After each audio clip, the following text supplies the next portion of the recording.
I am Ava, and this is the tale of the challenges I faced in my relationship with my mother-in-law, Sophia. Despite living away from Sophia and my husband William's father, Benjamin, for years, distance couldn't shield us from Sophia's determination to disrupt my life. Sophia, with her somewhat old-fashioned beliefs, harbored a dislike for me that spanned years. When William secured a job near his parents, we found ourselves back in Sophia's sphere of influence. Dealing with Sophia wouldn't have been an issue for me, as I had learned to navigate toxic and controlling individuals through my own problematic relationship with my parents. Benjamin, my father-in-law, had always been supportive, making things easier for me. The real problem arose when Sophie gained access to my then 9-year-old daughter, Luna. Luna, always affectionate and enjoying family time, only knew Benjamin and Sophia as her grandparents due to our no-contact relationship with my parents. Despite my past issues with Sophia, I set them aside for Luna's sake and allied with her to maintain a healthy relationship with her grandparents. William, valuing family deeply, made it impossible for me to cut off Sophia sooner. While Benjamin and Sophia were generally affectionate towards Luna, a persistent issue lingered with Sophia. She consistently criticized Luna's diet, claiming that I wasn't feeding her properly. According to Sophia, Luna needed more nuts for protein, accusing me of removing essential nutrients from her meals. Repeatedly explaining Luna's nut allergy, even the smell triggering severe reactions, didn't sway Sophia. She insisted I was wrong, asserting that Luna needed exposure to overcome her allergies and accused me of being a bad mother. I half expected this from you, Sophia. We've consulted with a pediatrician, and Luna receives balanced meals. People won't die if they don't eat nuts, but Luna could face severe health complications if she consumes them, I explained. Despite my efforts and the doctor's advice, Sophia never accepted the logic. She firmly believed that exposure was the best way to eliminate allergies. Exhausted from trying to reason with her, I faced accusations of being a bad mother. Sophia even attempted to convince Luna to eat allergenic foods, but Luna, aware of the consequences, consistently refused, growing increasingly concerned about Sophia's actions. I decided to discuss my concerns with William. I expressed my worry about leaving Luna alone with Sophia, fearing that she might sneak allergens into Luna's food for exposure therapy. Don't be ridiculous, Ava. My mom may be old-fashioned, but she knows her limits. Besides, Dad is always there to intervene in her experiments. Luna loves spending time with her grandparents, and we can't just tell her to stop. William reassured me, but Sophia is not improving her attitude towards Luna's allergies. I am genuinely worried about Luna's safety every time she stays with her grandparents without me. We need to address this. I'm sick with worry, I insisted. Relax, Ava. There's no need to cut off my parents over something so trivial.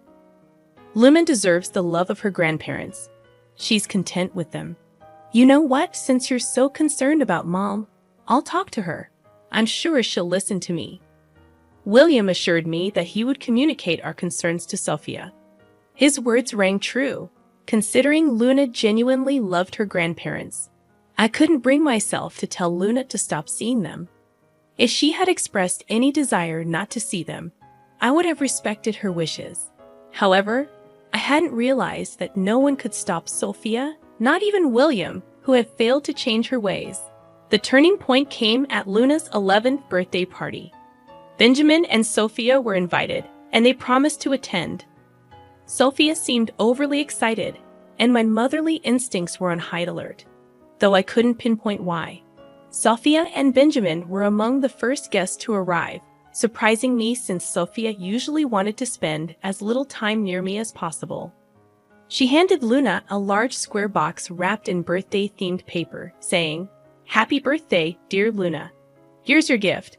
Grandma has got you the best gift ever." Luna expressed her gratitude, and Sophie added, "The gift is so big. What's in it, Grandpa?" "I don't know, Luna. Your grandma picked the gift, and she won't even tell me what she got you. We'll both find out when you open it. Open Grandma's gift and see what she got you. I'm sure you'll love it, my dear. I'll be your absolute favorite grandma." I can't wait to see what you gave me. I'm so excited. We can open all the gifts after cutting the cake. Luna, let all your friends come, and once we are done with the cake, you can go on to open the gifts. No. You need to let Luna open my gift before she cuts the cake. That's the entire reason why I came extra early, to give her my gift, Sophia insisted. While I grew suspicious of Sophia's behavior, Luna appeared visibly happy to receive a nice gift from her grandma. The large, heavy-looking present fueled Luna's excitement, and she eagerly anticipated opening it, allowing her to start opening her gifts when all her friends arrived. I yielded to Luna's insistence on opening Sophia's gift before the birthday cake, as Sophia had told her it needed to be done the correct way. I didn't want to make her sad on her birthday, so I allowed it. Little did I know what disaster would follow. On her birthday, Luna and her parents were betrayed by the one person they were supposed to trust. Sophia not only ruined Luna's birthday, but also turned everyone against her. As Luna opened her gift, she discovered a large cake inside with her name on it. Her joy lasted only a minute until she became unconscious. William and I rushed to our daughter, confused and terrified, noticing the swelling of her throat. In disbelief, I saw William rush to get an epinephrine while someone else called the police. Knowing who was responsible, I confronted Sophia, demanding, "What the hell did you give Luna? What's in that cake?" Sophia feigned innocence, saying, Nothing, Ava. It's just a normal cake. I don't understand what transpired. There must be some action on your part that led to Luna fainting. It appears evident that you have neglected to provide her with proper nutrition. Despite my prior warnings about potential consequences, you seem to have ignored them. Please refrain from attempting to shift the blame onto me. Just moments ago, Luna was happy and in good spirits, and now she appears to be experiencing an allergic reaction. I implore you to disclose what you have done to cause this distress to Luna Sophia. I sincerely hope you did not tamper with the cake. I regret not keeping a closer watch on you when you promised to procure the best gift for Luna. Inform Ava of your actions and take responsibility. Look at Luna. She is turning blue. Ignoring Sophia's presence, I focused on Luna and rushed over with the epinephrine that I typically use for my child. Although the swelling subsided somewhat, Luna remained unconscious. It became evident that a hospital visit was the only viable option to ensure her complete recovery. The room was filled with palpable concern for Luna. Tears welled up in my eyes, and even William appeared on the verge of tears. Sophia, already in tears herself, seemed somewhat frightened. At that moment, I resolved to dissect the cake and discover its contents. What I uncovered left me utterly shocked to my core. I demanded an explanation from Sophia, questioning her sanity for giving my daughter a cake filled with nuts. I had explicitly warned her numerous times about Luna's nut allergy. Sophia, what is wrong with you? You callously ignored my cautions and included nuts in the cake, jeopardizing Luna's well-being. How could you be so recklessly foolish? My only intention was to safeguard Luna, not to cause her harm. I detested the fact that Ava imposed such strict limitations on Luna's diet. While it's true that she might experience adverse reactions at times, gradual exposure could have been the solution.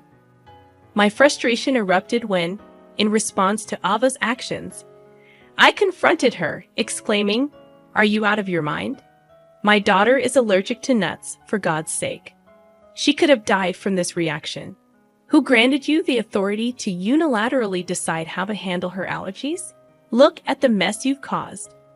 I am Luna's grandmother, and I have the right to care for my baby. I assure you she will recover in time. All of you are overreacting, attempting to frighten and punish me for nothing. I bet this is all part of Camilla's plan to tarnish my reputation. Listen to me, Sophia. If things go my way today, you will face severe consequences for your actions. But right now, ensuring my daughter's well-being is my top priority." As I finished expressing my concern, the ambulance arrived with paramedics. They attended to Luna and transported her to the hospital, with us accompanying her. The doctors at the hospital informed us that Luna would need time to regain consciousness and would have to stay at the hospital for a day or two. We were emotionally overwhelmed.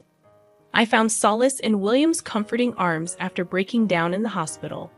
Once composed, I contacted Benjamin to update everyone that Luna was no longer in immediate danger.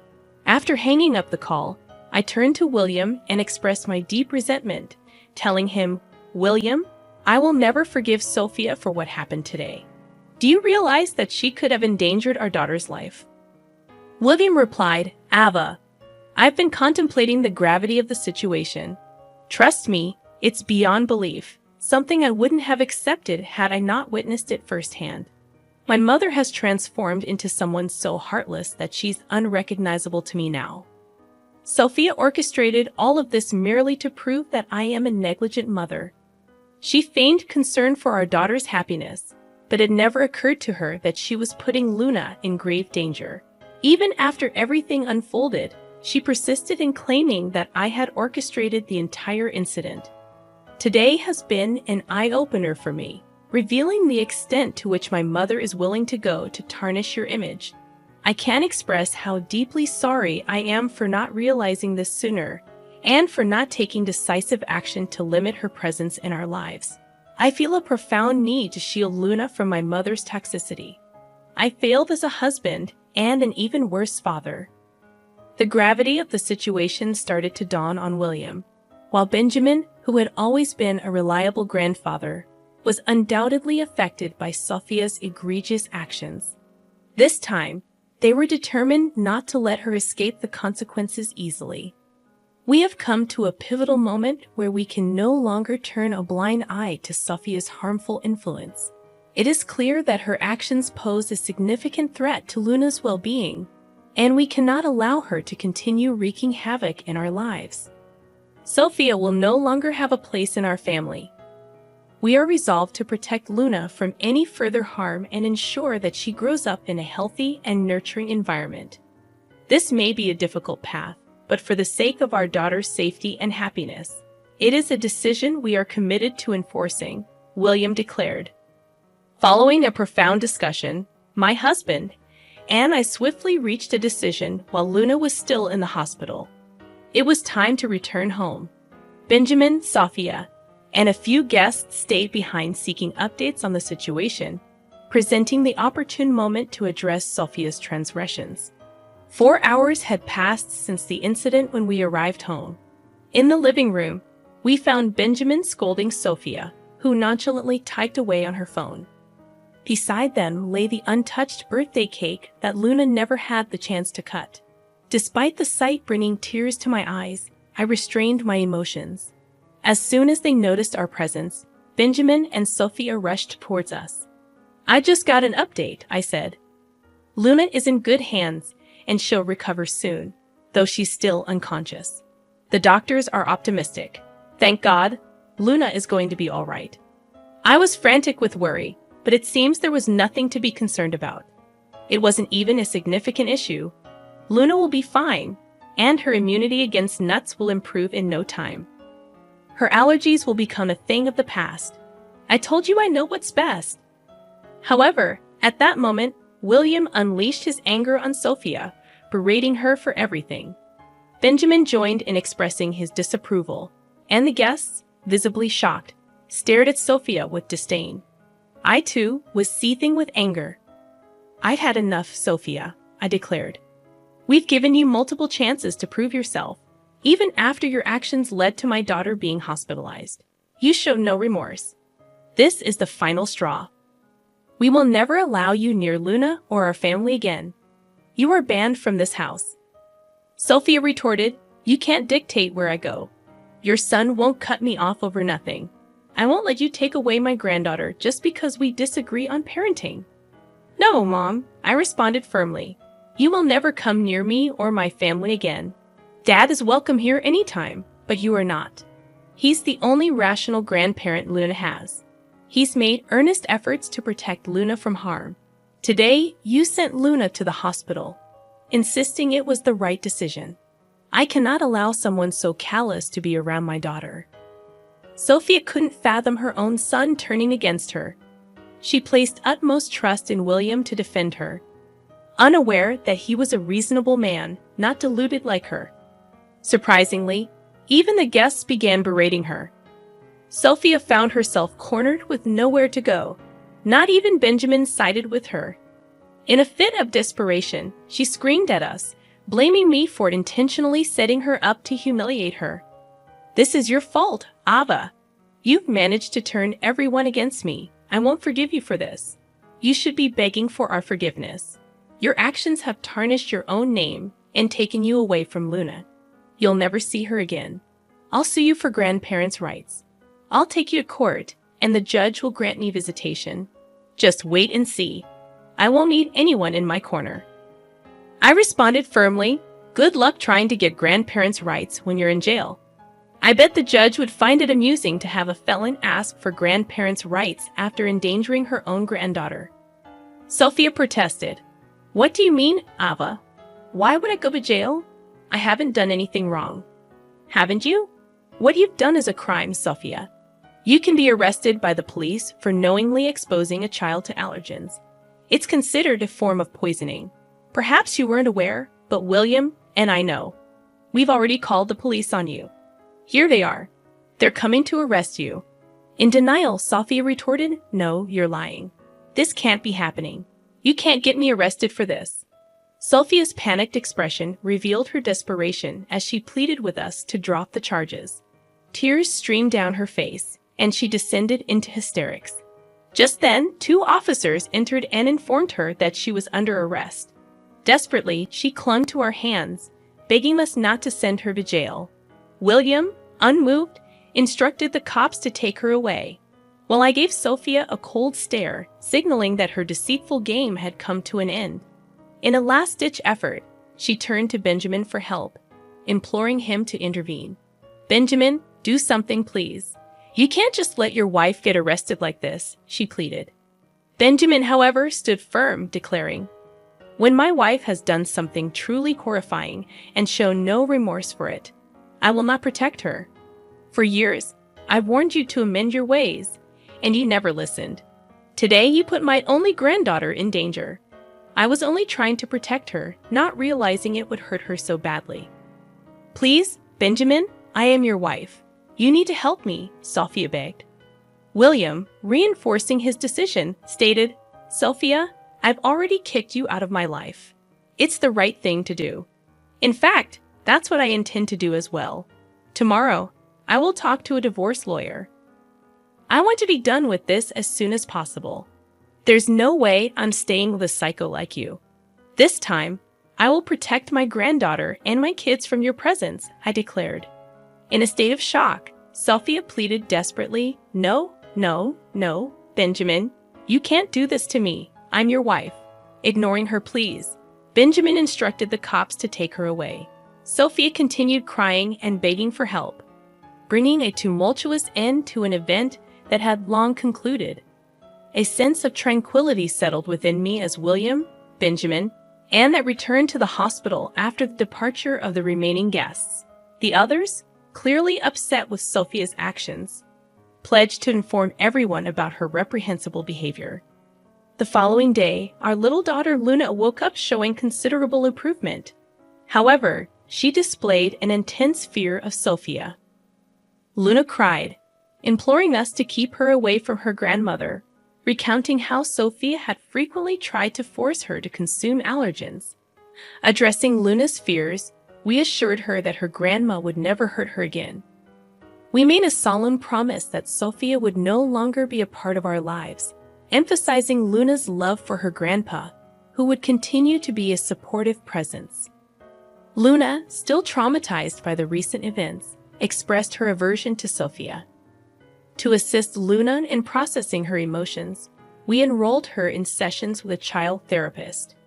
Concurrently, William and I began couples therapy to enhance our communication as a family. The support of Benjamin played a crucial role in our collective healing, and we witnessed significant improvements, fostering a stronger bond among us. Meanwhile, Sophia's life took a swift downturn after the incident. Her actions had consequences, and the repercussions of her behavior became evident in the rapid decline of her circumstances. Once Sophia's own family discovered her reprehensible actions, they scolded her and promptly severed ties with her. Even her friends, repulsed by her behavior, distanced themselves from her. Faced with the consequences of her actions, Sophia found herself in a desperate situation, crying and pleading with everyone for bail money. Unsuccessful in garnering support, Benjamin filed for divorce the very next day, and Sophia was served with legal papers while still in jail. Sophia's descent into turmoil accelerated upon receiving the divorce papers in her holding cell. She unleashed a torrent of screams. In the following months, Benjamin successfully secured a straightforward divorce, capitalizing on the adult state laws, with the police report serving as a damning testimony. Simultaneously, our legal pursuit against Sophia unfolded. Although she was expected to compensate us for Luna's medical bills, her lack of resources led to a lengthy sentence as the judge ruled against her. Additionally, we obtained restraining orders to ensure her distance from our family. Confident that Sophia would not have the opportunity to approach us again, we remained vigilant. However, in the unlikely event that she attempts to breach the boundaries, she should be prepared to face the unwavering protection of Mama and Papa Bear, who are resolute in doing anything necessary to safeguard Luna.